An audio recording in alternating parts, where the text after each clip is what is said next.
hybrid time. GolfOnline, Mark Crossfield here. I'm going to compare the M2 hybrid from TaylorMade up to the Mizuno JPX EZ hybrid. Now if we look at both of these hybrids, we're getting design on the bottom right near the face, so we get this wave appearance in the JPX EZ. M2 has their slot, which is evident in lots of their irons and their woods as well. We get the funny little crimped neck on the M2, which for me is doing next to nothing, but they're talking about aerodynamics and things like that with those. Both of these are not adjustable, so you would need to set lofts to fit your game, so to fit into your set makeup. When I put them both down by the ball, they're both very good looking, very different in their looks. They're black and shiny in M2, grey with a darker face in the Mizuno. I think out of the two shapes, the Mizuno is more appealing to me. I like the contrast from the top to the face. I'm not so keen on with this one, even though there is a contrast in this light, it's kind of all blending into one. I quite like the matte finish a bit more than the glare on the M2, but I would get over that if I preferred the shape. That's my personal opinion. They're both pretty stretched back at the back as well, which I like. So as it comes for hybrids, they're both very gameable friendly. Centre of gravity, CGs are going to be off that face. You've got roll and bold, so not flat faces on these hybrids.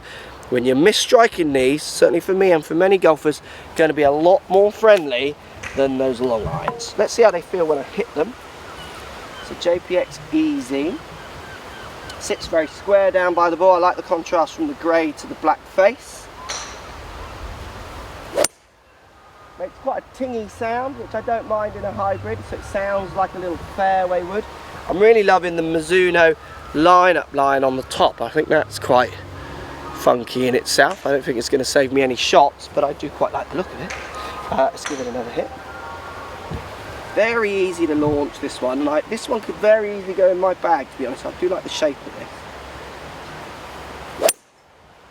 Yeah, I mean that's just going up. Absolutely no problem hitting that one in the air. So look, let's go M2.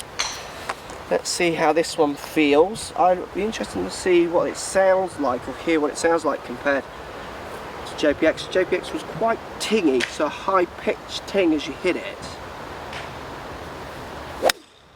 Yes, it's a very different sound, M2 hybrid. Nowhere near as high-pitched. Let's try that again. Can't tell which one I prefer, to be honest, for sound. I definitely prefer the look of the JPX. Yeah, it's a very different sound. I've hit both of those pretty nicely. Again, this one's sitting lovely and square down by the ball. I could game this one easily as well. To be honest with you, nearly any hybrid I pick up I feel relatively comfortable with. The difference the slots are making, you go and try. I tested clubs without slots and they still perform quite well. What I love with hybrids is the fact that you get that centre of gravity off the face, roll and bulge on the face, and I love the fact that you're looking down at lots of loft and a pretty big head, bearing in mind this is like a 3 iron, 4 iron, whatever iron replacement you want to make it, subject to what loft you get. JPX EZ, M2, could play both of those. For me, I'm just going a little bit more towards the Mizuno, but anyone who knows me, I'm a bit of a Mizuno fan anyway.